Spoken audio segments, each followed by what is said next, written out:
Thank you for joining us. I am Nikki Maduro. This is the Nikki Maduro Show. She is Kim McAllister. We have our Hi. cocktails. We have plenty of news.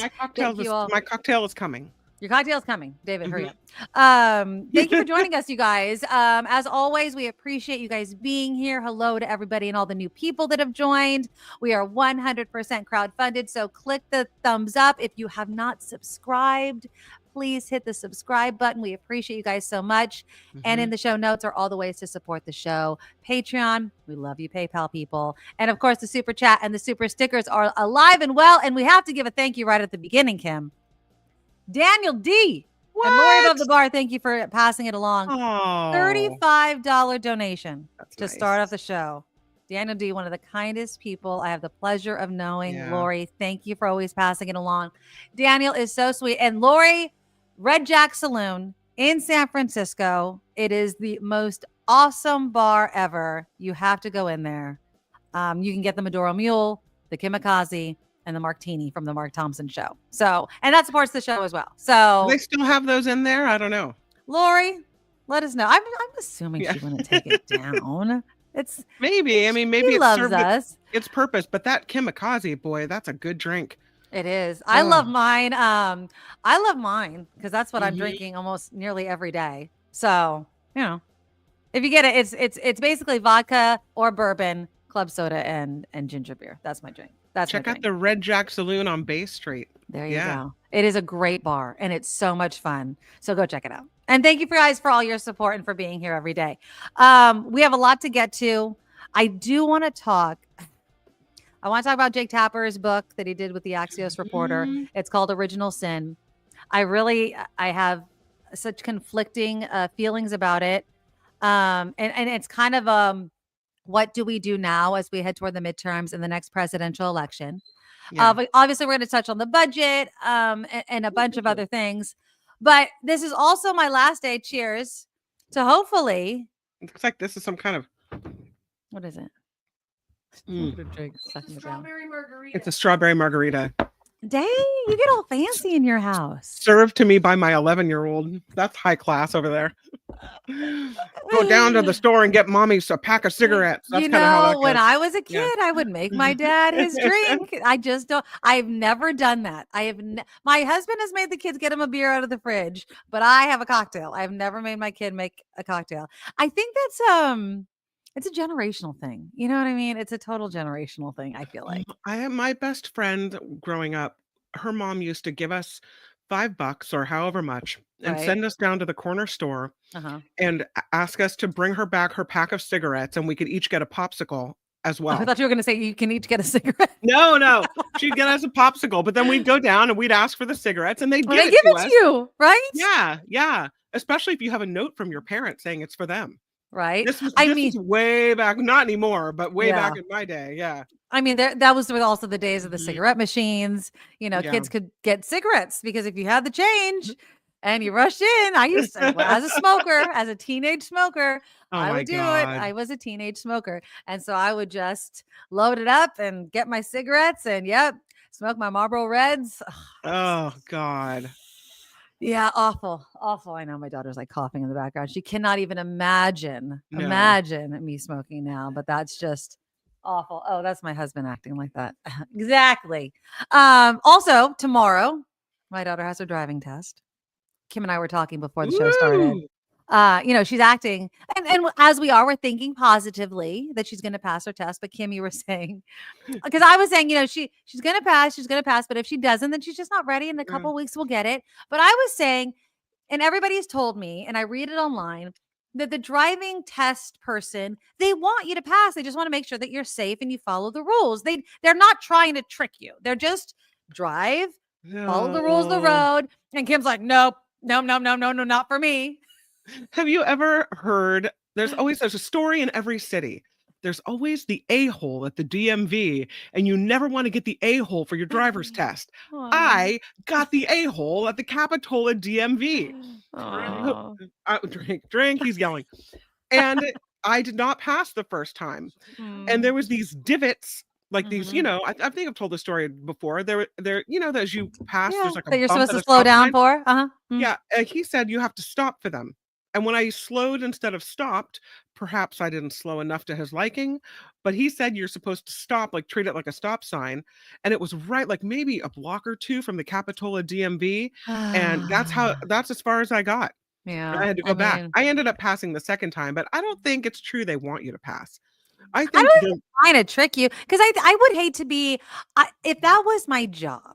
mhm. I don't want to break people's hearts, teenage hearts every day, unless you're sadistic, right? Can you They're imagine? meant I they're want to meant to do this. be they're trying to say, "Look, you better be ready to drive, and it's my job to protect society True, from you. true, Well, I'm true. gonna put you through the ringer to make sure you're ready for this." Well, I mean, there's definitely, I took my daughter down to Gilroy because that's where she's taking her test tomorrow. Okay. We kind of drove around and then I'm totally calling her out. My best friend and her daughter call us while we're there. And they completely are like, oh my God, that's the worst place. Everyone says you're gonna fit. And I'm like, hang up the phone. I'm like, hang up the phone. We're not listening to you anymore. And my daughter's in a great attitude about it. I mean, she's a little nervous, obviously, but I said, you know how to drive. She's been driving. She drives fine. Just softly stop, softly go, all of those sorts of things. So, yeah, I think she'll be fine. So, but Yeah. anyways, I was telling Kim next week, like, I don't, I don't have to take her places necessarily. Like, this is a whole new chapter in my life, perhaps. Yeah. It's crazy. It Think is. about all the time you won't spend together because now she's in a I car on her own. know. I You'll have to, like, schedule know. mother-daughter time now, I just right? well, I was literally driving with her today. I'm like, I just think that you should just use the car when I can't drive you, but then you'll just stay home with me. And she's like, that's fine. She's Yeah. kind of a homebody anyway, but it could, yeah. It's so, not picking her up from school anymore, and Yeah. that's crazy. And then Mhm. on my son's birthday, I'm still working, but the kids are out of school and his birthday falls like on a Monday, right? And I was like, and he's like, well, what are we doing for my birthday? And I was like, I don't know, I got to work. And my daughter looked at it and looked at him and she's like, I got you. Let's go to Great America. And Oh, I was like, oh yeah. that's so But cute. then I'm like, you're gonna drive without me to Great America? I just don't know if I'm okay with that. It's It's gonna just be like, like, it's so liberating. That's no, awesome. I don't know. I just feel like I'm never gonna sleep well ever again. I know. Tammy says her daughter got it on the 3rd try. Oh, damn. Sometimes Damn. it takes a little while to pass these things, but if you pass it on the 3rd try, you're really ready, right? Yeah. Damn. Yeah, there would be so many tears. The first time is like, okay. The second time, I'm like, oh my God, what is wrong? Did we drive enough? I don't know. But anyways, so And then you said, "Don't forget you told me because I didn't pass the first time, maybe I'm just not a very maybe good you weren't driver." as good of a That's what Nikki driver. said to Maybe me. you weren't. I'm sorry. Just maybe you weren't. Maybe Maybe I'm you not. did take those bumps a little too quick, Kim. I mean, Maybe. maybe your memory of it was like you were flying a little bit over the bumps. I will tell her some advice from Cheryl. Tell her to look left, right, front, back, Yes. every stop. Yes. Don't forget to stop when you leave the parking lot. That was my Mhm. problem. I only Yeah. slowed down. Yeah, you Mhm. gotta be Yeah, really and the parking careful. lot that she's going to is a busy parking lot, so that's why we wanted to Mhm. practice, like, you have to and there's no lines at this stop sign, so you have to treat it like stop at the sign and then inch forward. So she's Yeah. ready. And I'm going early enough, like, I'm picking Okay. her up early from school, we're gonna drive around a little bit, kinda get it Get out of into our it. system, Mhm. so, ugh, It's gonna be yeah, good. I'm excited for her, but I oh know, my me god, too. oh All my right, god. Alright. we're on Marley driving watch. Let us Send know good what energy, happens. good energy, good Mhm. energy. All right. Well, this was not giving me good energy. Uh, And this was Jake Tapper's book. It's called Original Sin. I'm sure you guys have seen it. And I really do think, and I'm being completely honest, and you guys let me know in the comments if you agree with me. This is destroying Biden's legacy. yeah. And and here is my question for you. Whose fault was it? I believe I believe we have several options here. And I'm and I don't like to toot my own horn, okay? But I called this before the 2020 freaking election, okay? Mm, Was it Biden's fault, and Jill Biden's fault, right? For not being like, hey, I just don't have it, right? Was it his staffers and everyone around him, his cabinet being like, oh my God, we should have said something? Was it the voters that voted him in 2020.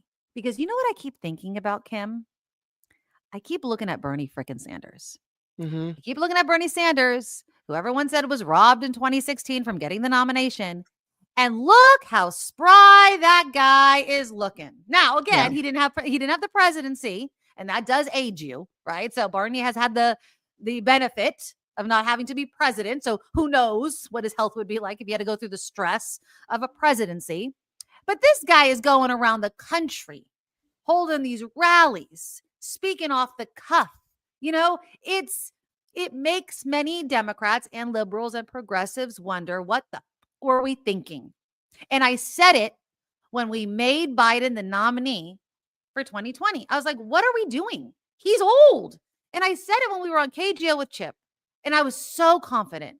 There's no way Biden's going to be the nominee. He's too old. And why would we only want him to run for one term? I mean, that doesn't make any sense. Why would you give it up? Why would you even risk it? And then it kept going and it kept going, and everyone was bending the knee to Biden, it seemed like. And that's why this criticism of the political machine and the DNC, and I will say the Republicans have it the same, this whole political machine of the party, not the people, choosing the candidate, at least, you know, in the primary, that people feel it's rigged.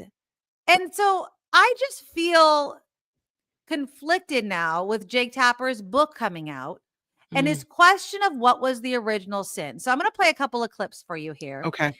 Here he is on CNN. And of course, Jake Tapper is facing a lot of criticism from everyone, from liberals, from Republicans, from conservatives.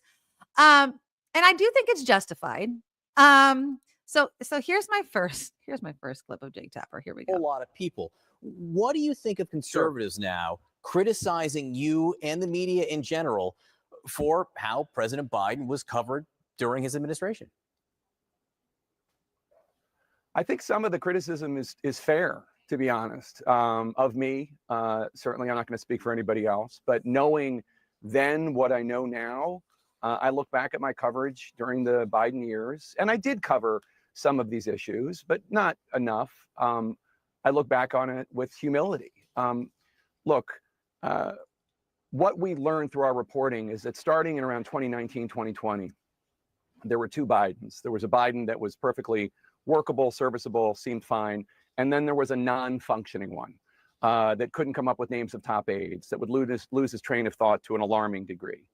And that non-functioning Biden reared his head increasingly over and over. It really seemed to exacerbate and get much worse in 2023, 2024. And what Alex Thompson and I were able to uncover through this reporting, almost all with just Democratic insiders and operatives, and almost all of which only happened after the election because they wouldn't be candid until after the election. What we learned stunned us, shocked us. And look, while it was very important, and I'm not dismissing the coverage of Biden tripping on stage or falling off his bike, that was obviously indicative of something serious that was going on. I think what we learned about the non-functioning Biden rearing his head increasingly, not being able to come up with the name of George Clooney, not being able to come up with the name of top aides in the White House, I think that really reveals something even more significant, something even more disturbing about a president that was not what we, the American people, should expect and be able to demand, which is somebody who is there with it 24/7, there for the 2 a.m. emergency phone call in the middle of the night. Yeah. This is my problem with what Jake Tapper was saying right there. Okay. Now I get it, right? I mean, if there's staff that's covering for you, the fact that Biden can't, George Clooney, cabinet aides, he wasn't, taking meetings and things like that. I get it. But here's the issue. And this is another thing that I want to think about before I get to my next clip, which is with two women reporters who were calling this out before the debate. What were they supposed to do? I mean, think about this. Biden's already president, right? Besides the fact that we blew it by not having him be the president, right? You can't go back in time. Right. And we missed the moment of opening up the primary, which was our second huge fumble, when it was decided that he was going to run for a second term. I don't know what we could have done at that point. I don't know what the aides could have done at that point.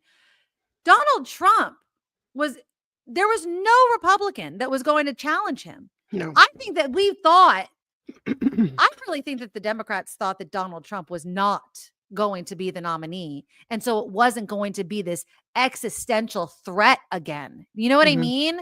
And then when he was, I feel like we just didn't want to risk anything because the alternative, on one hand, we have Biden's age and yes, the cognitive ability, and like we're going to weekend and Bernie him, right? Because on the other hand, what do we have? We have a guy that doesn't believe in the Constitution, that wants to take away fundamental rights from people. Yeah. So what are we going to risk? Are we just going to be like, okay, well, Biden's not good, but we have a staff that believes in democracy. Like we can, again, weekend up Bernie him. Right. Or give it up to Trump. Like, what are we supposed to do here? I'm an anything's better than Trump. So I Right? would rather have a half functioning Biden than anything Trump any day ever. But I will say this is not the first time this has happened in our history. True. Think about Ronald Reagan. Thank you. I was going to bring that up as well. Thank you. I mean, it could be that we don't know the extent of how much they were covering for Ronald Reagan. And yet the country functioned. We were not attacked by foreign enemies because it appeared that we had a strong president, which I think is the impetus for covering for someone like that, is you don't want America to appear weak. You don't want us to look like we're struggling and that we have no strong leader at the helm so that there's no one to respond in such a case.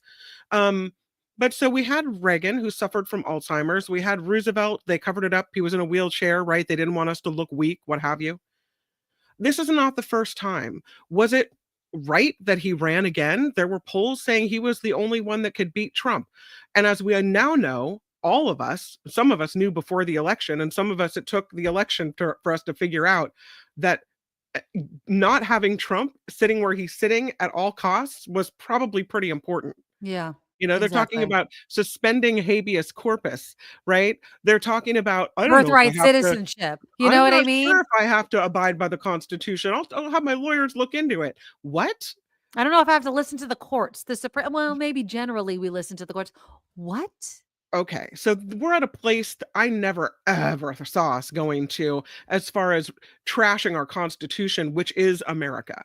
Yeah. And so would it have been so bad if Biden had run again and won? It would have been better than this because he had surrounded himself by good people able to run the country.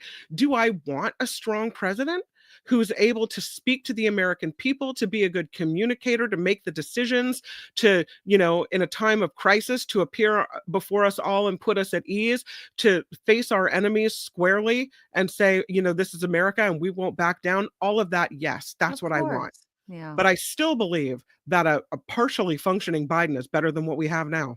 Absolutely. And yeah, Vicky, she says that's why Biden should have stepped down from the election early. I also feel like he was stuck between a rock and a hard place, him and Jill Biden, right? It's like, again, if it was anyone else he was running up against, and I know people are like, you guys are, your hair on fire, your Trump derangement syndrome.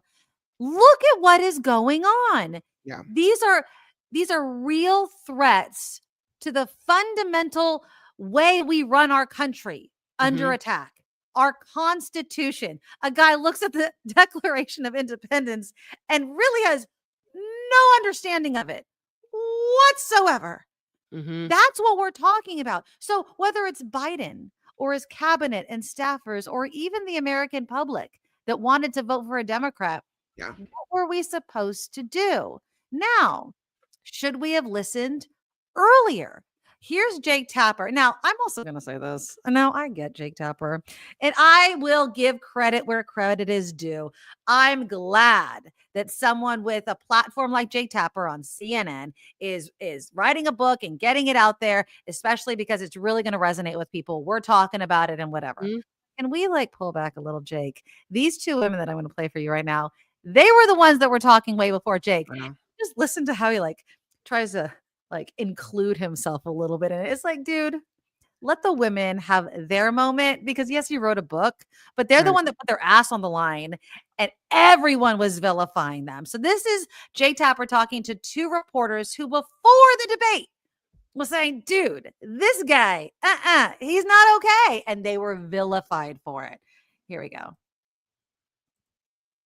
Play. Oh, it doesn't want to play for me. Oh, come on. Well, hopefully. No? Oh, darn it. It's not going to Well, play. while you figure it out, let me say thank you to Luis for $5. And Luis says this: original sin? Seriously, Jake? The Biden presidency worse than slavery, or theologically like the genesis of humanity's downfall? Pretty grandiose, dude. Yeah, And then exactly. earlier, Yvonne was saying that this is a hit piece. And I saw earlier someone else say that this is Jake Tapper, and they don't trust his reporting and they don't trust his reason for doing this book.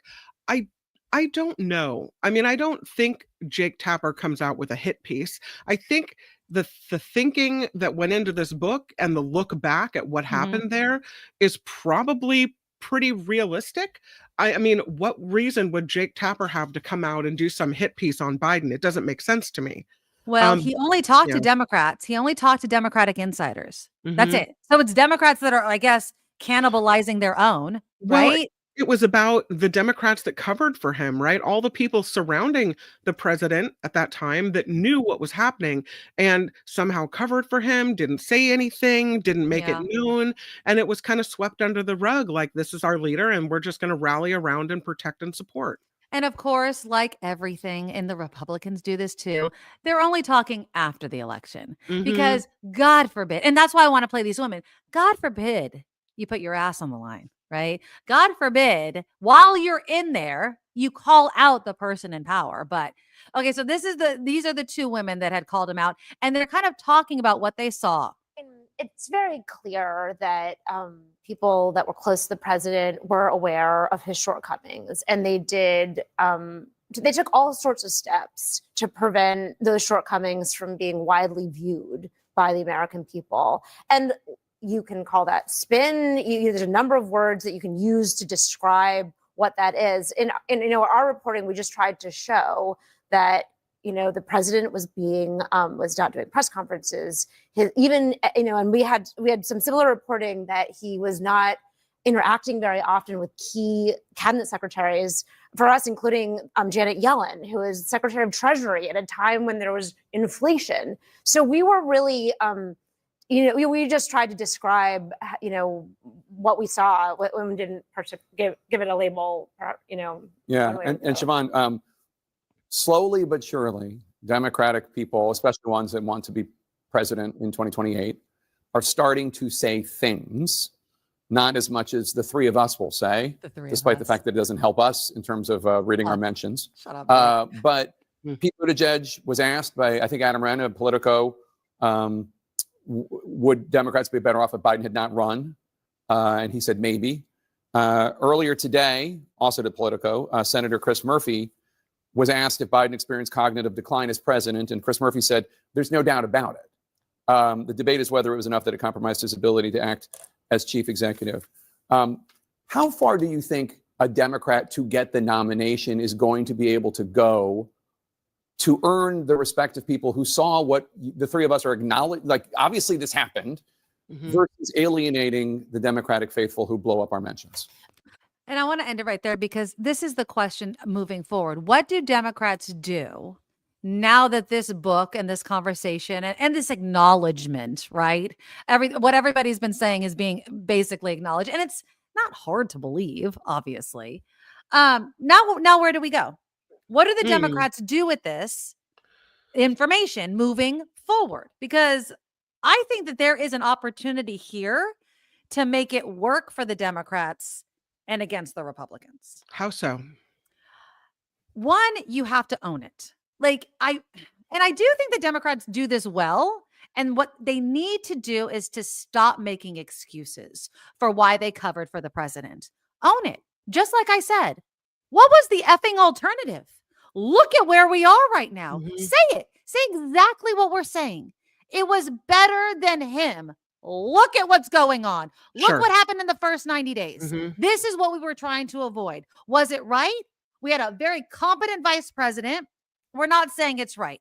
You don't have to say all that. Obviously, that's probably going to, ruin your career. But own it. Just be like, yes, obviously, Now, in hindsight, maybe we should have done something, some sort of political statement. Own it. But now, make it more of a political thing. Say, this is not just a Democratic problem. This is a political problem. This happens on Democratic and Republican sides. And at least we are able to acknowledge when our party leaders have cognitive decline.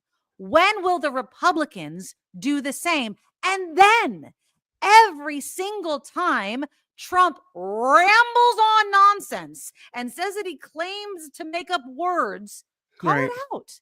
Call it out. Be like, are the Republicans going to call out the cognitive decline of their president? Use this as a way to show what everyone sees as well. Now, they're rallying around him just the same. Yeah. Right. I'm not going to say that Donald Trump's cognitive problems and psychosis and narcissism and lying is the same as what Biden was going through. Two totally different things. I have a problem with both of them. Right. But what I am saying is this, I do mean it. And I'm not even talking a political spin. This is a problem with politics. It is this insulating of whatever party you are. Oh my God, we've got the nomination. No matter what our candidate does, we need to protect him. F that. Yeah. Right. That's the problem. We don't want that anymore. And that's why people, and we talked about this ad nauseum, like David Hogg, are taking a freaking grenade and being like, F this. And that's something else that's interesting to talk about. I don't know if we're ready to leave Biden and the protection behind. But here you have David Hogg. He's a 25-year-old survivor of the Parkland school shooting in Florida. And he is brought in as an assistant vice chair. The vice chair of the DNC, and he gets voted in, but there's problems. Voted in, and he is a young guy, 25, and he's ready to start shaking things up. Right. That's why you bring someone in that's 25, that has a fresh perspective and a new way of looking at things, right? So in he comes and he says, hey, you got all these Democrats that are old, that aren't doing anything, that are just kind of safe and languishing in these seats, these, House seats, these Senate seats, what have you. We got to primary these people. Let's let them show us that they're ready for it, that they're hungry for it, that they deserve to be there. Let's just not give it. The problem with doing that is you're spending money to primary people who are sure things, and you're trying to get the numbers in Congress, right? So you don't want to blow it up and have a Republican overtake a seat when you start primarying people and then the incumbent is out of the chair. But will they, if it's a safe district, and we've talked about this before, if it's a blue area, if it's a blue area and they're Democrats anyway, make them prove it. So David Hogg made his first endorsement. He didn't want this woman, Kelly, and he chose this other gentleman who's a progressive, who also got Bernie Sanders' endorsement as well for the same seat. I think that's good. I mean, they're going to nullify David Hogg's vice chair. They're going to toss him out of the DNC because him and another guy. With him and I forget the other, Kwame is his name or something. Yeah, something like that with a K. What they said and what they mean are two different things. With one hand, we want change. With the other hand, not that kind of change, right? When change comes, it's too scary. Though this is not the way we've always done things. Well, in order to shake it up and blow it up, maybe you can't keep things the same. What is this saying? If you do what you've always done, you get what you've always got. Right. And so perhaps in this particular instance, we're just going to get what we've always got because we're getting rid of the change makers. Well, now from what I understand, and you can correct me if I'm wrong, this whole revoting for the DNC vice chair or whatever actually started before Hogg said that he was going to primary these safe districts. Apparently, according to the voting rules, the two guys, Hogg and the other guy, were supposed to be on separate ballots, but they were on the same ballot. And so that raised all these questions, and those questions were raised before Hogg started all this other stuff. But Hogg is using this to say, they're using this as part of it. And the other guy's kind of pissed about it. He's like, let's be honest. This was starting before. I got tons of votes. My seat was safe. I'm kind of pissed that I have to go through this again. I really want to be part of the DNC. So he doesn't like how Hogg is kind of spinning it for him. But, again, Hogg understands politics, so who's going to blame him? But I agree with Hogg. I mean, in that instance, I don't think politicians should ever feel safe in their position. You should prove it. It is a public service job where you get a hell of a lot of things guaranteed in this world. You get better health care, you get pay, whether you do your damn job or not. You know what I mean? So screw you if you don't think you should ever be primaried just because you're in a safe seat. And that's the problem with Democrats. And that's the problem with people like us, Kim, is because Republicans don't think like us. I don't feel like. They're like, nope, keep the seat. I don't care if you're a child molester or a murderer or you don't believe in the Constitution. Don't give it up. Totally true. And Yvonne makes the point, like Dianne Feinstein, her staff was doing her job at the end. Yes. Yes. Absolutely. Thanks, Yvonne. Absolutely. Yes. I mean, voters should own that as well. That's name recognition. That's lazy voting, right? That's all kinds of things. I mean, and it was clear, just like it was clear to America on the night of the debate when President Biden stood next to Trump and he could barely be heard. His speech was unintelligible. And I was looking around at my husband and I'm thinking, this is not good. Like, he doesn't look good. Something is wrong. What happened? Because that was not the President Biden they were presenting to us. Yeah. So it must have been a very curated short bursts of, more together cognizant moments that he was having, what have you, cogent moments. I don't know. Again, with Feinstein, with Reagan, it's not something that is an anomaly. It's something that we do, and we need to stop doing it. As you say, Feinstein came from a state that would have elected another Democrat, no problem. There was no problem. We were never going to just, oh my God, she's out, so it's at risk. It was never going to happen, but we were too scared. We were too stuck in our ways, and that's the problem. Here's another thing. We know when things are wrong. We know when someone is doing something wrong, and then we're scared of the consequence of it. Right. So this congressperson from Michigan, Shuri Thanader, he's a Democratic lawmaker, and he introduced those articles of impeachment, a third article of impeachment against Donald Trump. It's dead on arrival. Yeah, no one vote for that. But he's done things that are impeachable. Right. Clearly, we know these things are wrong. Right, absolutely. Will history look at the Democratic Party? Will history books look at us and be like, well, we didn't want to do it because, we already impeached him twice. But what he's doing is unconstitutional. Well, he needs to be impeached and then convicted of those charges and thrown out of office is what we need. But it's like we're so impotent. You know what I mean? It's like we just have no follow through. I don't know what's wrong with us when we're in the right. It's because I'm frustrated by it, I guess. Yeah. And it's because obviously the Republicans will never think that Donald Trump can do no wrong. No. I mean, they will always believe the bullshit, right? Even though it's clearly wrong, and I cannot wait till he's out of power. Yeah. And then all these friggin' GOP people will be like, well, I knew that this was wrong, but we know I was getting death threats or I was scared for my job and blah, blah, blah. All the crap you hear after he's out of office. Give me a break. Susan brings up that Bernie had a heart attack while he was campaigning for the presidency. Yeah, I don't know. I wonder why people what is it?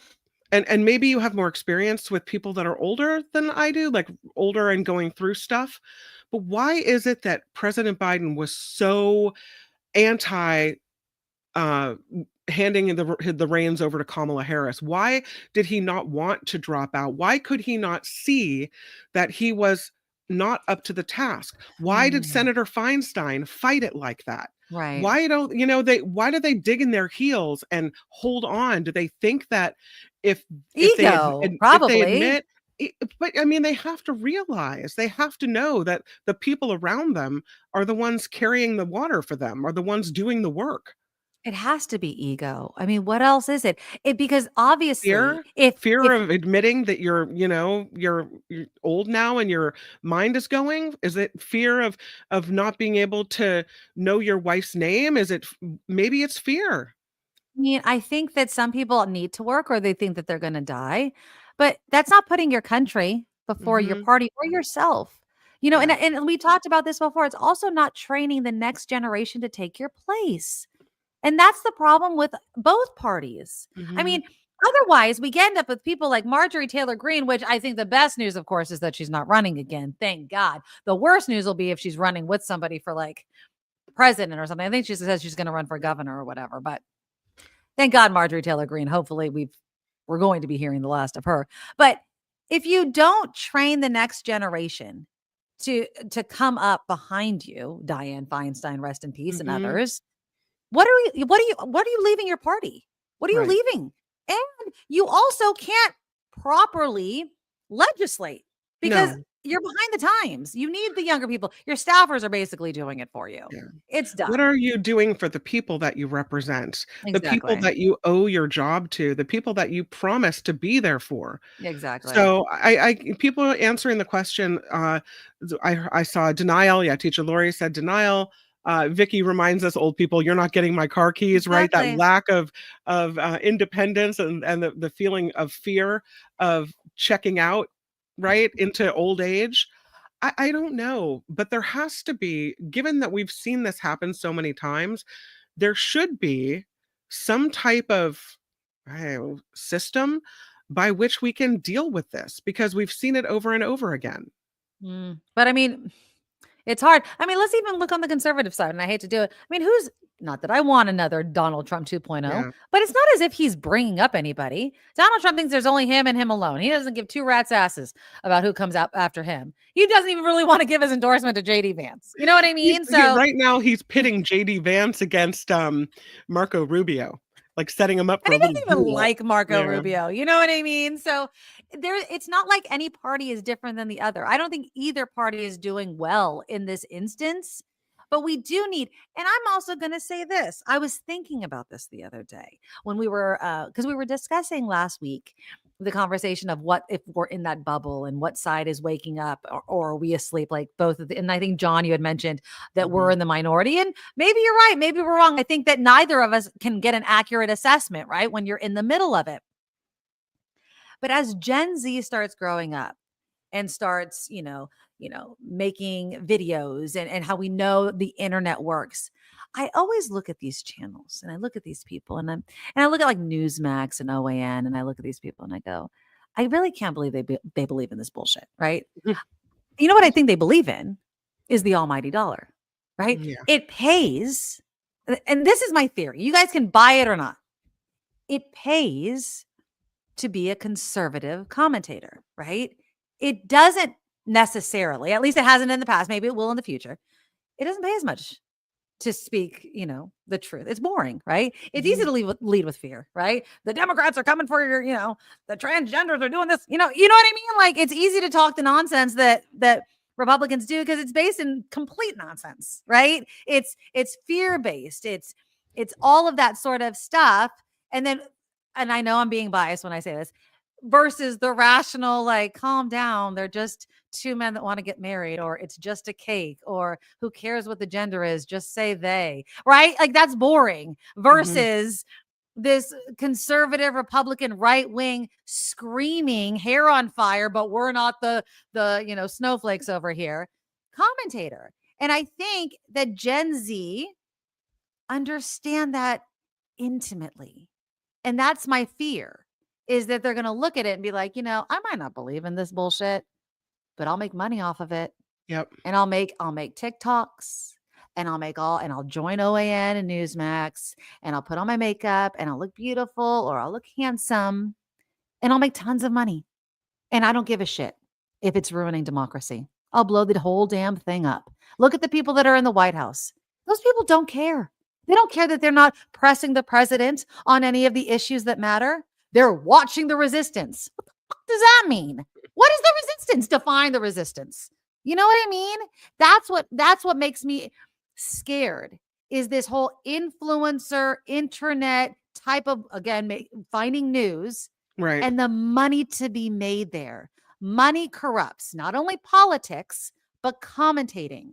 And if that's how people are going to start finding their news more and more, I think liberal Gen Z influencers, there is a vacuum that needs to be filled. And I really hope Gen Z that have something between their ears and some creativity will start filling that vacuum, because the conservative right-wing influencer bed and Yeah. ecosystem is filled.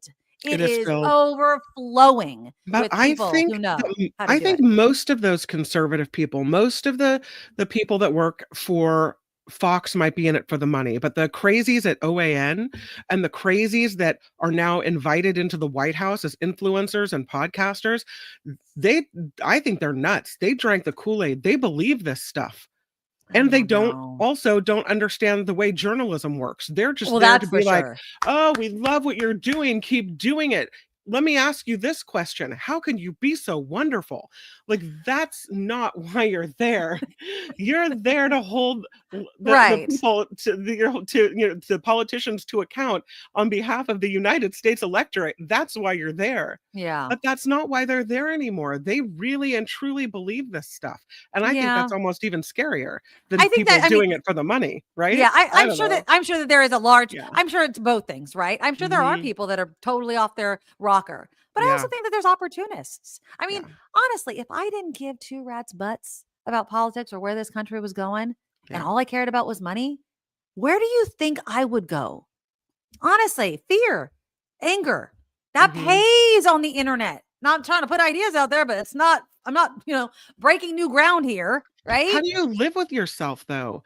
How do you live with On my yourself? bed of money, Kim. No, no. Because at the on your dying day, when people look back at who you were and the person you were, then I hope that money tastes good and feels great as you realize what a crap person, right? Right. Yeah. That you ended up becoming. And that's what you'll be remembered for, as the person who stoked fear and hate. I don't think any amount of money is worth that. Well, you know what? This story always sticks with me.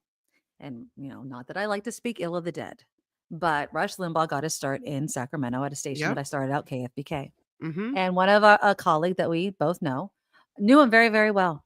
Yep. He's rich. She would go to his house, and I'll never forget what she told me. At the peak of his career, she would see him. One of the loneliest people I have ever seen in my life. Mm-hmm. Okay? So you can make all the money in the world. You can have all the attention and people telling you that you're great. On loan from God was his freaking saying, right? Loneliest person in the world, right? Because there's a push and pull in life, right? If you're just going to live your life speaking ill, and I truly believe this, what you put out is what you get back. You Right. want to put out nonsense and negativity, you're not going to get a lot of the opposite back. You're going to get the same back. And it's lies and honestly, the Rush Limbaugh, that generation started this, and it was systematic in how they did it. And I don't know how we're gonna reverse it. I don't know if we're gonna be able to. My hope is that Gen Z, is not gonna do what I'm fearing, and is gonna be like, I can't really buy into the whole problem of everything that these older people are thinking.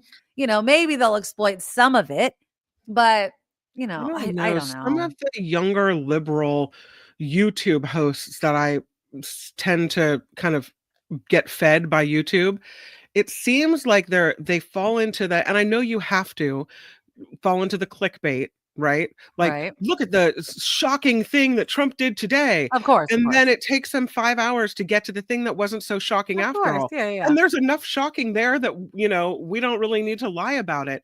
And they don't tell both sides, or they're not being thoughtful about it. They're not really, not news. they're not looking at the issue and having the conversation that we're having right now.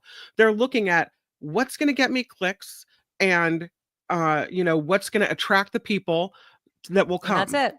And that's it. And it's both sides now. Yeah. It just happens to currently be worse on the right side. Yeah. And it's Luis dangerous. coming in for 5. He says, Thank I you, work in Luis. behavioral health. Thank you again. Yes. I work in behavioral health. You can't ask someone with diminished cognition to self-assess for cognitive acuity. They actually think they're okay. Not ego. They actually think that they are okay. Yeah. I guess that makes sense. I mean, that does absolutely make sense. My dad, I know. who died in January of a stroke, and the hospital told me at the end, after he had passed away, or before he died, but as he was going to die, right, that they knew he was going to die within a matter of hours. And the doctor came in and talked to my sister and I and said, that his brain had shrunk. And there was a lot of space, like where there shouldn't be space. And Yeah. I didn't know that that's what happens to people. Yeah, as you age. But he knew it. My dad knew it. And he said he thought it was time for him to move somewhere closer to us, that he wanted to make sure that his wife would be okay, because he knew that he probably didn't have a lot longer. And so while I don't think, and he would say, I'm kind of forgetful. He would tell me, I forget things sometimes. He said, but I think that just happens as you get older. Yeah. But you could still have a conversation with him. Yeah. It wasn't like, but he knew, you know, he wasn't he was self-aware of what was happening to him. He was aware of his and he was decline. able to admit it too, which is huge. But maybe that's not the case, as Louise says, with everyone, you know? No, especially if you have stuff to lose, especially if you're a politician or you have a position of power like Dianne Feinstein or Biden or Trump, right? Admitting even a slight, mental problem can lose you everything, right? You can't trip. You can't trip. So yeah, it's going to be an interesting next few years of seeing how the Democrats play this out and who we choose. We need someone fresh. And I know you and I love the same guy. I'm adoring him more and more. He just had a veterans town hall with his beard, and I was loving everything he was saying. And that's Pete Buttigieg. I fall more in love with that guy every single day. I'm sorry. I just personally, I just don't see how I could vote for anybody else at this point. I really just don't. You're muted. I don't know why you're muted, but you're muted. It's weird. We are talking Pete Buttigieg, and Pete Buttigieg really is laying the groundwork for a presidential run with his town halls and his appearances everywhere. And he is taking a page out of Trump in only insofar as that he is running early, right? Yeah. He's doing all these appearances early because it seemed like Trump never stopped running. Right. When once he was out of the White House, he was then immediately turned around and he was laying the groundwork for the next one. And that seems to be Buttigieg starting a little bit early. But I just, as much as I love that guy, I don't want to be the person that says America's not ready for someone that's in a same-sex marriage. But I know from being so disappointed in us as a country that we weren't ready for a Black woman and we weren't ready for a white woman. And so anything that we had a Black man though, and he's white. He is white. And he's a veteran. Yeah, but think about how the discrimination people feel against gay people. But he could be their gay friend, Kim. Everybody needs a gay friend. And he could be everybody's Hallmark? Gay friend. Everybody can have a gay friend. I'm sorry. I feel like maybe I'm too optimistic. I just feel like he's so good. Yeah. I feel like he could talk to anybody and convince them. I really do. I feel like Pete Buttigieg.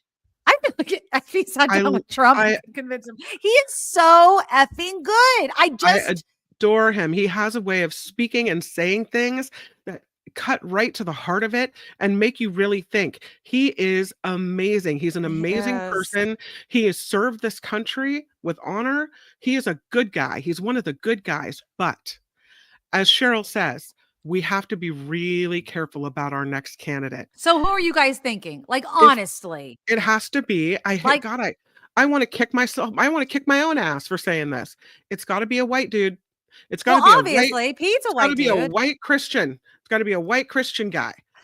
Who's as a charismatic, who's as well-spoken, who's going across that, who's on Fox News almost every freaking night. And not even losing the conversation.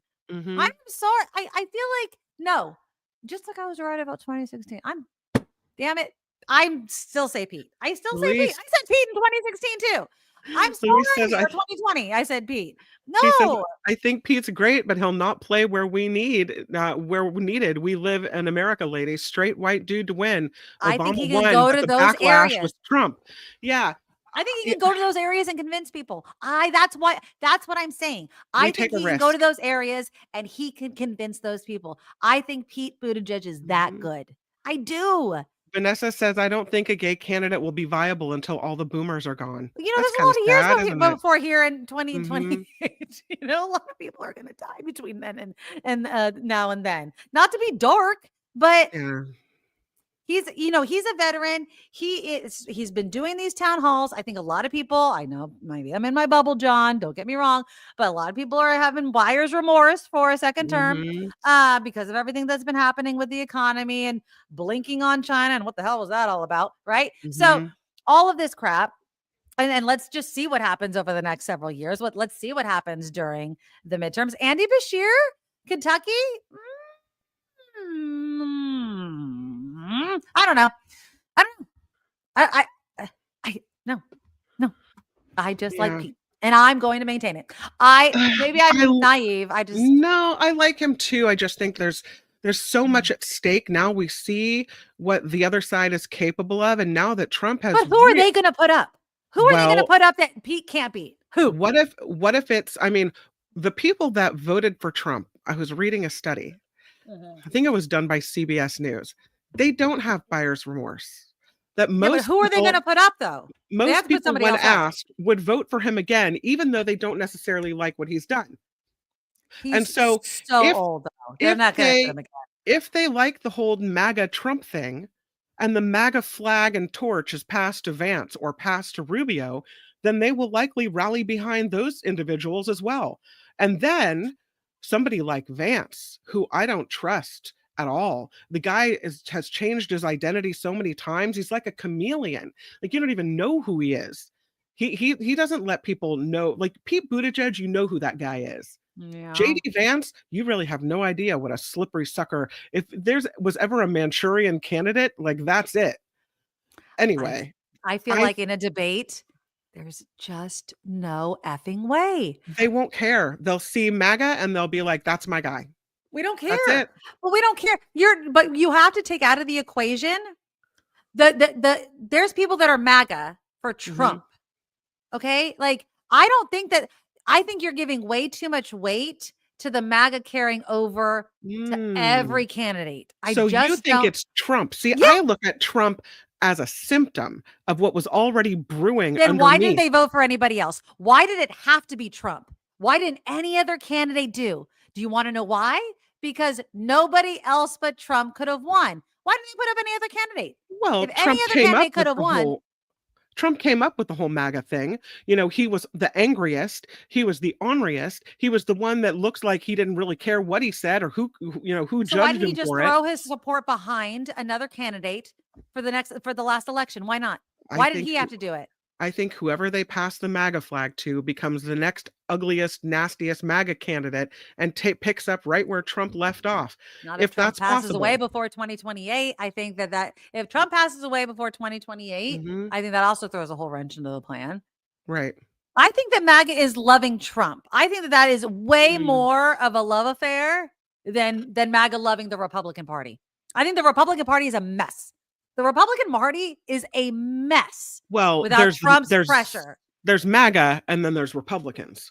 And there are regular And there Republicans needs a leader. Who's who are the next looking leader? at what Trump's doing and saying, what about the Constitution?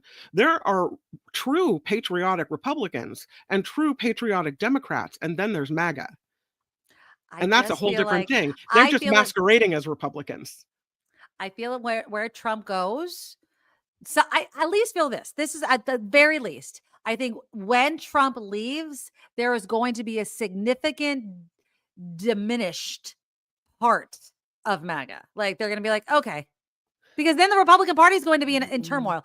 I don't feel like another Republican is going to be able to take the reins like Trump. If that's what I mean. Same ugly underbelly of America who supported Trump will be there when he's passed away. Oh, yes. But will they gone be or able to whatever. rally? Like, I feel like they'll be, okay, there's this Republican that wants it. Because the ego of the Republican Party and who wants that leader, that crown, they're going to eat each other alive. Well, But now they can't get anything passed, and they have the White House, they have the Senate, and they have the House.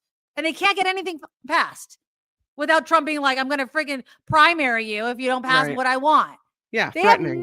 they need Trump to be their dear leader, or they're chasing their tail around. So don't tell me that there's going to be somebody to step into that role. Yeah. They can't do it now. JD, I They mean, can't.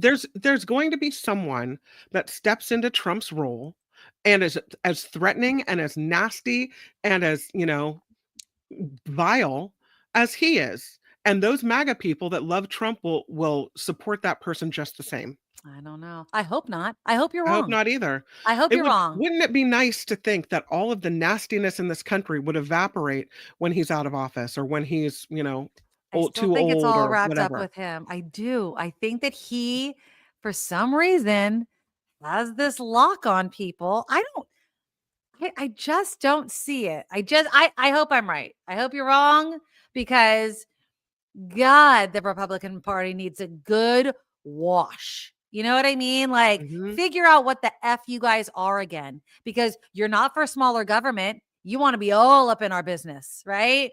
Like, you're not fiscally conservative. You're not. I mean, you're not for all of the things that you say that you're for. You're not strict constitutionalists. That's for damn No, sure. no. Right? So, like, what the hell are you? What are you? You're Trumpists. And if he goes, what are you? So I don't know. But then where does all that anger go in America? It won't have left. We won't have addressed They it. might not vote. They may not vote. And that's what I Mm. hope happens. And then we get peace. I don't know. That's just- I want to sign me up to live in Nikki's world. I'm there. Have Oh the my cocktail gosh. down and it's great. You know what I mean? So I know, but if the cult leader dies, Jim Yeah. Jones ain't around anymore, right? Manson died. Like, that's what happens, Yeah. right? So I don't know. Maybe I'm just delusional. I don't care. I don't care. Yeah. I don't care. I don't know what I think. All these Republicans, I think most Republicans, even those that are in Congress, know this is wrong, but they have to sign on to it because that's where the power is, and that's where the heads of the committees are, and they're all making money off of this, and this is a thing now for them. But they know it's wrong, and I think most Republicans, I don't know. are not MAGA. Well, look at what they're doing with this bill. Let's move on to the Yeah. big, beautiful bill that they're trying to get passed. Oh, There's God. already a civil war happening. Listen to this dude. Who's this? This is Congressman Mark Alford. He's from Missouri. He was on CNN yesterday to defend basically this Medicaid issue, where basically they want you to prove why you should have Medicaid. And they want to put this like 80-hour a month provision. So basically, if you're able-bodied, you have to do some sort of work, education, some sort of activity to keep your benefits. Okay. And again, you're not supposed to be touching this crap, but whatever. This is the Republicans for you. This is what he had to say on CNN. Oh, are they not going to let me play it again? Okay, here we go. Oh, let me refresh it. But anyways, so the big, beautiful bill, let me stop sharing. The big, beautiful bill is full of tax cuts again, redoing Medicare, like I mentioned, and they're trying to get it passed all in one session. Now, I don't know if they're going to be able. So the package includes a deduction on car interests, seniors, $4,000 deduction on Social Security wages. They're still trying to do the no tax on tips thing, which I don't know who asked for that. I don't know how they're going to pay for some of these things. It just seems to me that they're going to. Well, I don't know if it's gonna happen the way that Trump wants it to happen. But they're running into some problems trying to convince people that this is what is going to pass. Some of the ways they intend to pay for it are by putting major cuts into the big, beautiful bill, including Medicaid, which passed the House, some committee last night or yesterday about cutting money from Medicaid. Medicaid is in California. We call it Medi-Cal. Right. So it's insurance for the poorest For low Americans. people. Yeah. The Agriculture Committee passed $300 billion in cuts to nutritional food assistance. That's like welfare, SNAP, and food stamps, that type of thing. So they're cutting from the poorest of the poorest of the poor. That's part of not the rich. No. Not the rich, because God forbid you make the rich pay. Nope. Okay, so this is what this Mark Alford had to say on CNN. 5 Missourians are covered by Medicaid. Roughly how many of them, in your view, would be deemed ineligible for these benefits, or in your view, are committing fraud? Do you have an estimate, a rough number? Listen to this guy. I do not have any numbers on that. I know that some people in the show me state are concerned, but it is a show me state, and we're going to ask people to show me. Show me why you should be using taxpayer money for Medicaid that's funneled from the federal government down to the state level. Look, we're not empty of compassion. That is not what it's about. I am compassionate about turning this country around. We are on the edge of going over the cliff from the debt that we have, $36 trillion. We've got to get this reconciliation passed. We've got to get the Tax Cuts and Jobs Act renewed and extended and make it permanent, or it's going to be the largest tax increase in U.S. history. And yes, to pay for that, we're going to find savings in these programs. All the committees have now met. Ag committee is meeting right now, and every one of these committees just about has found more savings than they have been challenged to find.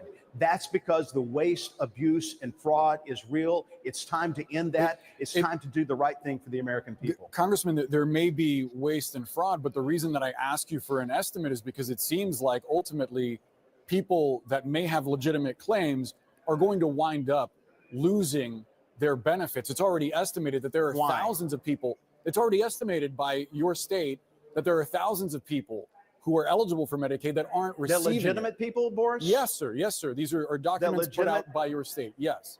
What do you say to the people of your state who enshrine these benefits into your state's constitution? I will do everything I can, Boris, to make sure in my district, to make sure that if you are eligible for Medicaid, we will get you the benefits that you deserve. And until you get off of the eligibility requirements, if you stay on that, you will continue to get the benefits. Our governor, Mike Kehoe, feels the same way. See, here's my thing. When they talk about waste and fraud and abuse, and then they don't have any estimates or numbers, how do you know then? Yeah. How do you know? I love when they talk in these like big ass numbers. Oh, we've cut this and that. How do you know when you don't even have the basic effing number of how many people might be kicked off in your own state or how many people are on? If you don't have the basic numbers, you're just bloviating and estimating and giving me nonsense.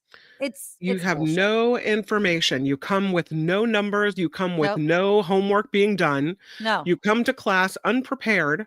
Yeah. You go on CNN unprepared, and then you try to pull a Trump and say, well, waste, fraud, and abuse. Yeah. Waste, fraud, and abuse. Give me a break. There's people that shouldn't be on it. There. Who? Right? Please. Like, and I will say this. This is what I'll say. Okay, let's be fair. Do I think that people milk the system? Yeah, I do. I believe that there are people that systematically set themselves up, then set their children up, and it's a thing. Generationally. I do. I believe that there are people that do that. Okay. I don't believe that that is the norm. I believe that is an outlier. Okay. I believe, and you might believe the complete opposite. You might believe that most people love to just suck off the dole and whatever they can get, they will. I don't believe that. I believe that most people try to work. Yeah, some people, I think it's as likely as people, might fudge on their taxes or something like that. Like, I give to charity, right? But I think most people want to work, and if they need benefits, they want to use them. But most people pay into a system and never get back what they put into it, right? I pay into it and I pay into it and I pay into it, but I never get anything from it. I don't get nearly what I've put into it all my life for how much I've worked, but that's fine because I live in a country in which that's how it runs. Okay. So why not? Exactly, Luis. The rich have suffered enough. They lost tons when Trump wrecked the stock market. How can they afford that 10th Porsche? Exactly. God forbid we just look up instead of down, right? It's always the poor people that are milking the system and never the people getting those massive tax cuts. That's not welfare. That's not welfare. That's not SNAP benefits, right? You think, and I'm not disagreeing with you because I think you have to be right in some cases. There are different people, takes all kinds, right? Of course. But do you think there are people that want to be on Medi-Cal? Do you think there are people that want to pull out food stamps at the cash register at the grocery store?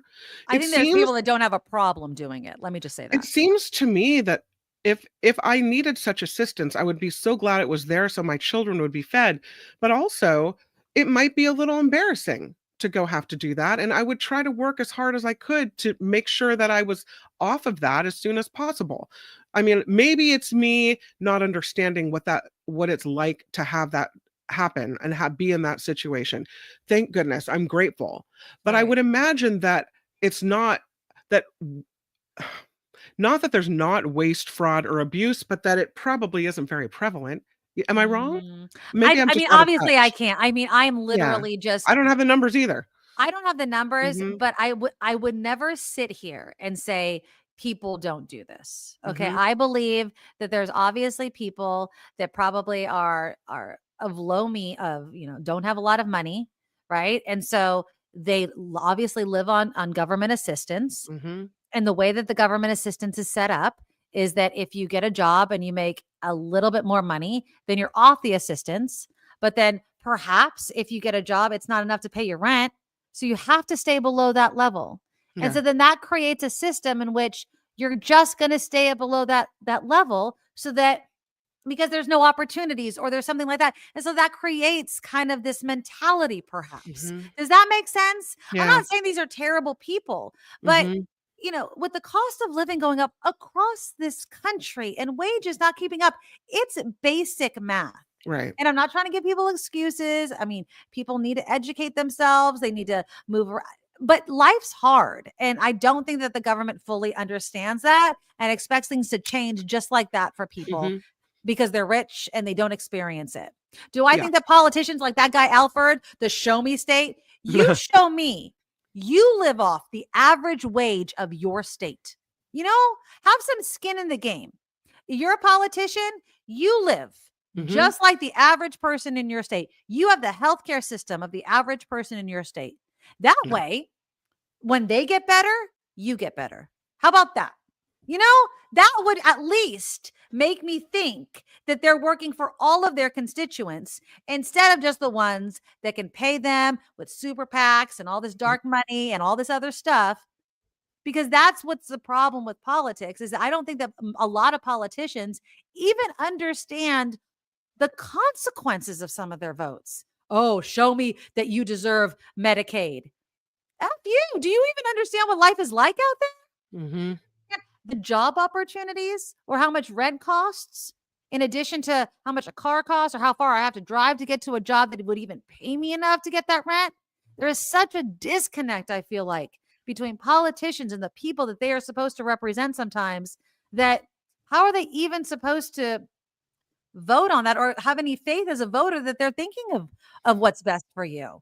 So I go back to again how you lay down at night and you're alone with yourself, right? I mean, you're alone with your thoughts, and you're thinking to yourself about who you are, maybe? Mhm. I don't know. Do you ever have thoughts about that as you go to sleep? Like, the Yes. things plague you Like, and lay who on your am I? conscience? Who am Existential I? What have I questions done of who wrong? am Oh, I I? feel really bad about this thing that happened, or I feel really upset that this didn't go this way, or that I reacted this way, or that I didn't react properly, or whatever it was. And so Right? when this man, Alfred, lays down at night, does he think about the poor people? Does he think about the children whose mom needs the SNAP to pay for dinner? Does he think about the mom needs they need SNAP to buy breakfast, to send them off to a good school day? Does he think about the person who doesn't have a job and somehow finds a lump? Does he think about those Right. people? And Exactly. how do we as Americans, the richest country, blah, blah, blah, not take care of the people, of the citizens that need us? I don't understand. Exactly. And I I don't don't either. understand how you can face yourself. And look in the mirror and then look at your constituents and be like, you could stay on it if you prove it to me. You prove to Right. me. You Right. prove to me that you're working for me and that you understand my life. Yeah. Luis, thank you so much for the $5 donation. He says Orange Jesus's policy concepts are whack. Example, too many people on government assistance, but hey, I want to pay women to have children. Exactly. It's Exactly. true. 5 grand as a baby bonus? That's nuts. But I Thank can't you, afford Luis, it. You know for what the I mean? Like, contributions. We definitely need those contributions. So huge, yes. huge thank you. And Yeah, yeah, the keeps us going. super Mhm. chat, super stickers are a way that we support this show because we are 100% crowdfunded. So thank you so much, you guys. Josh Yeah, says he's that if he thinks about them, he just locks his doors. Like, let me stay probably safe in my ivory tower and let the riffraff hang out down below. absolutely. You're not there for the people. He's not working for the people. He doesn't represent the people. He represents the rich people in his district or his own personal interests. He's not working for you. And those are people, in my opinion, that should be rousted out of there. Can I also bring in this other story? Because it kind of talks about this, but a little bit more on the local level. And this is in my home state or city, pardon me, of San Jose. And it's again this idea of we have to prove things to our lawmakers, but they don't have to prove crap to us. So our mayor here in San Jose, Matt Mahan, is getting pushback on his idea where he wants city council members to be accountable by tying just 5% of their salary to performance. So basically, their salaries would be prorated on how well they meet certain objectives, like with housing, homelessness, and things like that. What do you think about that? Because this is my thought. One, I love it because obviously I think that if you're in a position in which you vote on certain policies that impact me, they should work. And if they don't work, then you should do something about it. On the other hand, I also think in some ways you don't have control of everything, right?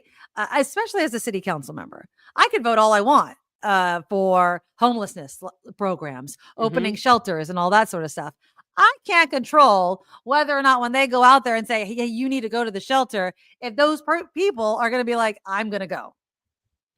And those numbers, or how many people are going to come into my district from wherever and increase my numbers of homelessness, let's say, in my district. So there's kind of this, I don't know if it's exactly fair, but I really do like the fact that he is calling out city council members to be like, hey, you have to have some sort of, again, skin in the game and not just think that you're going to keep getting not only your salary, but raises all the time. And we're not seeing any progress on what you're doing. I just think that that's smart. I'm not liking it. I'm not liking the mayor holding the city council members to account. I think we have a system for holding our city leaders to account. It's called the ballot box. It's called, if your person that's representing your district is not performing, is not doing the things they said they would do, you're looking around and seeing trash everywhere and homeless people camping in tents on all the corners and the city's getting worse and not better, then you vote for someone else. Because who is it that sets the standards for these city council people? And who is it that monitors them and measures them? And I fear that by holding them to account and hanging their money over their head, what you are doing then is giving a political tool to the mayor to force them to do things the mayor's way instead of why they were sent to the city council, which is to do things on behalf of you.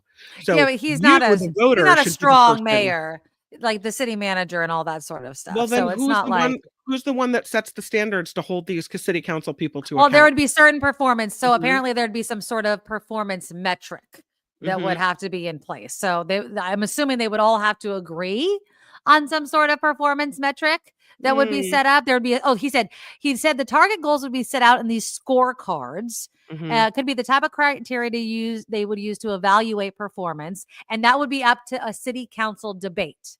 So they would all have to basically agree to these performance metrics. And then they would have to meet those performance metrics. So it wouldn't just be up to him. It's not like you'd be like, you didn't meet it, you don't get paid. And you would get it back if you met it. So it's not as if you'd lose that pay. You would get it back if you met it. I don't know. I just feel like I like the spirit of the idea. I don't know, implementing it, there might be problems, but I like the spirit of it. I like the shake it up nature of it. I like the, new ideas are good ideas, but I have problems with the possible implementation of this. And I like that voters get to decide whether someone's working for them or not. Yeah, but sometimes voters and I don't, apathetic. Or they're just like, oh, that's been my person. I'm just going to vote for that person again. Right. SJ Lola, neighbor right down the street from me. I love this idea. Glad my council member supports it. It's only 5%. In my 40 years here, I've seen a lot of BS. Agree. And Vicky says, waiting 4 years is too long. Think about how many things take forever. You're going to wait for another election and then they got to get their feet wet. And then what if they don't leave? I don't know. Politics needs to be shook up, and it's going to take things like this. I wasn't a big fan at the beginning, but I like his ideas. I'm really not necessarily thinking that he's going to be successful in all of them, but if you want to see change, like you already said, you can't keep doing the same thing that you've always been doing, right? Yeah, And that's so true. I think we'll see. We'll see if it happens. He's been getting a lot of pushback though, and that's obviously not surprising. So It's an interesting idea. We'll see how it goes. we'll see how it goes. All right. Well, let's go up the bay a little bit of a lighter story. To end the show, and this is bringing San Francisco back. Two big things, actually three. Did you hear about the treasure hunt? No. You didn't hear about the treasure hunt that lasted 11 hours. Hold on, let me bring up the details. There was a treasure hunt. What kind of treasure? Week. Hold on, I'm gonna bring up did anybody hear about the treasure hunt? Did they hide money around the city? It was a chest full of $10,000 worth of gold and treasure. Okay. And it was found in 11 hours. So these people, these four friends, they basically said they thought that treasure maps and treasure hunts would have had more of a say in lives. And so they wanted to bring it back. And so apparently they had this chest full of like $10,000 of all kinds of stuff. Here, I'm going to show. I apologize that I did not save the picture, but I'm going to show you this so if you can see what it is. Here's a picture of the stuff. It's like money. It had gold coins, $2 bills. It had all kinds of stuff in it. Okay. A metal box around $10,000, gold currency, historic San Francisco artifacts. It was found within 11 hours on West Ridge Trail in Mount Sutro Open Space Reserve in San Francisco. I think they were thinking it was going to take a little bit longer. No, it did not take that long. They left cryptic clues, apparently, all around. I thought one said 18 bold letters preserved in a clearing site, a dark room's view of brave surfers reeling. From dry ruins gate to solar's tall mast, chart a historic cross, the start of one's path. And then it goes on and on and on. I would have no idea. Yeah. So they basically wanted to have a treasure hunt. So that kind of brought people out to roam around San Francisco to kind of bring that. I thought it was going to be like in the city and people were going to start digging up people's backyards or something. Oh, but no, God. it was like, it was somewhere like that you could find. They're now looking for people to donate money so that they could do more of these treasure hunts, because I think that they really did think it was going to last a little bit longer. So they're looking for a wealthy donor to step up. And if it brought people to San Francisco and got people walking the streets and got businesses you being patronized again, there you go. Then, you're going to spend money on marketing. So why not just spend it on a treasure hunt and let's go? Exactly. Yeah. Another thing that happened today, right? The new Nintendo store opened up. Are your kids Nintendo? Jacob. Yeah. Jacob. Are you going to bring him to the new flagship store in Union Square? If you want to go check it out, it opened up today. You need a reservation to go, by the way. You know why I probably won't be going there? Because you don't want to go to San Francisco? I will. Well, there's that. But I really hate those moments where I have to say no every 5 seconds. No. No. Why don't you just give him money and say, this is all you have to spend, and he can make his own decision? I don't think there's anything in there that we can really afford. That brand new Nintendo Switch 2 will be released. Well, that's an obvious no. They want $500 some odd for that thing. Well, that's an obvious no. Just be like, here, you have, I don't know, whatever. Yeah, 20, I 50, know. whatever bucks. You can buy something like a little toy or something. I'm like, no. The answer's no. Yeah. It's a 2-level store. It's organized. It has hoodies, water bottles, T-shirts. Okay, there Zelda's you go. Kingdom can be found downstairs near Pokemon goodies. Yeah. There's an Animal Crossing lovers place that has a shop. There'll be cookie jars, stationery. There'll be all kinds of stuff that you can I buy. should really take them there. I mean, the truth is that I took Julia to the American Girl store when she was young, like younger. And those are hella expensive. So expensive. I never got my daughter should one take of him those. there. We'll have to have a discussion before we walk in. Yeah. When I went to Universal Studios, we went to the the Nintendo, the Mario world or whatever. Yeah. It was really cool. It was storming. So, we had to play that in, but it was really, really, really cool. So that's another thing that San Francisco is doing. But then another huge thing is Dead & Company is having 3 concerts the first weekend of August.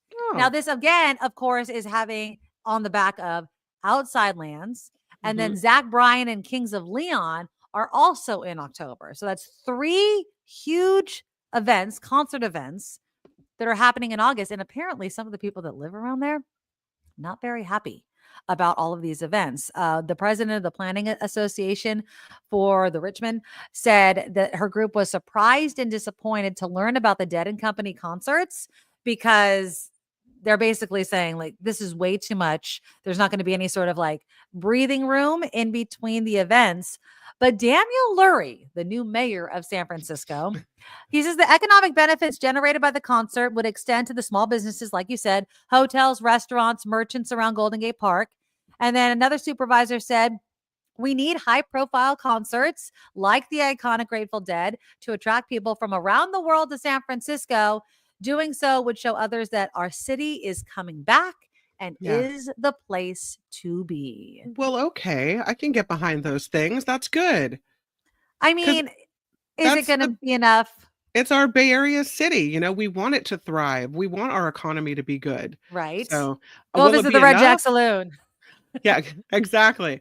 Will it be enough? I don't know the answer to that. I was reading a story recently about all the empty storefronts in Union Square and how some tech companies are putting some really strange things in some of the empty storefronts. And it's not like retail is coming back to San Francisco. And I think that's what we need. Or something else, as people buy more things online, maybe these big retailers in Union Square aren't the thing anymore, but we need to have these places packed. I mean, I drive down my city streets in Petaluma and it looks like a bustling little town. There's not a lot of empty storefronts. And during the pandemic, there was right? Little shops and little things, but during the pandemic, there were a lot of empty places and it looked like, we were in trouble. So you've got to have these businesses coming back and you've got to have these places filled. I just wonder if it has to be the same type of stores, though. I think that if we're looking for Union Square to look like it looked before, then it's going to fail because people shop differently. I think the Nintendo store is genius because people don't want to buy clothes at the Nintendo store. They want to go in there. You can game. You can actually play video games there. It's a destination. It's just like, when people say that malls are dying, not in my neck of the woods. Yeah. Valley Fair, Santana Row, packed every single time I go. Even Oak Ridge, which is just a regular type mall, every time I go, it's friggin' packed. Try to find a parking spot, right? So it's not necessarily that people don't want to go into malls. It's what you have inside the malls. It can't just be, this store and then another store and then I'm sorry, sometimes the most random effing store. Like, I'm sorry. Think about how much money people want to spend. Yeah. And I'm just going to throw this out. Maybe people like to go in. Nobody's going to go into Tiffany's every day. Okay. No. Or iMagnums. Exactly. Like, I'll walk by it. Saks Fifth Avenue. Yeah. No. Where you go in and, you can't afford a $5,000 blouse, right? Right. Yeah. Even Nordstrom. It's like, think of the times, make them smaller, make these buildings smaller, make them share, maybe make them 2 floors. People want, make them, those escape rooms or a bowling alley or combine some. People want to go to a destination, especially if you want people to hop on public transit or pay for freaking parking. I'm not going down there and going into one shop and going home. Like, I want to go ice skating and go down the street to go to a dinner. I'm going to be there for a while and I'm not going to do that to just shop at Nordstrom's or Macy's. It's just not going to be like that anymore for people. I agree with Vanessa, who says, I don't think banning cars from Market Street is helping the stores there. That's very true also. You make these places hard to get to, and that, of course, the shoppers aren't going to flock there. It's so interesting, though, because I think that San Francisco is really trying to be like this walkable city like New York, but it's not because of how we designed the Bay Area. You want people to come from other parts of the Bay to San Francisco. They come by car. They want their car. They don't want to hop on BART all the time. They don't want to hop on Caltrain all the time. I don't. I want my car. I want to go there. I want to go exactly where I'm going. I want to park near it, and I want to go home. I don't want to hop on a friggin' train all the time. Sometimes, as a novelty, maybe if I worked and it was like door to door almost, maybe. But and now with all the cuts that are happening to public transportation, good luck. So no, we drive in the Bay Area. Yeah, we and for do. San Francisco to have this like pipe dream that people want to give up their cars, let it go. Open up Market Street, make parking, reasonable. But here in San Jose, like in downtown San Jose, here you close off like San Pedro Square. It is a party down there. Yeah. But that's you don't want to know why? Because there's a freaking parking lot right there. People can drive right there. It's shut down, but they can go right there and get their car and then drive home. You have to think about how people honestly live. You're going to shut down a street, put a parking lot right there. That's what's going to work. Yeah, it Nugget sounds agrees. like it. Exactly. Well, and in New York, you have the subway system, and people are used to that. No one has cars, and very few people have No one's cars. driving. And Exactly. it's a subway kind of city, and it seems easier to get places than it is in the Bay Area. Exactly. As Vanessa says, Muni's cutting services, and Heather says Caltrain and BART take forever. Plus, they're gross. I didn't know Caltrain was gross, but BART definitely. Mama says they need to make public transit cheaper. And Eileen says, we are not Amsterdam. This is not the same kind of deal. So, yeah. If you designed our cities with the sprawl, which is what they did in our suburbs, San Francisco City, all of us, the suburbs, then don't be mad at us that we have the cars. All right. Yeah. Don't. And you wanted us all to come back to work. Well, we're doing that by car. So yeah, they just need to balance it and don't make it too expensive to park either. That wasn't Charlotte. I think that was Nugget. That was parking, Nugget. right? Yeah, that was a Nugget attack. Sorry. I know.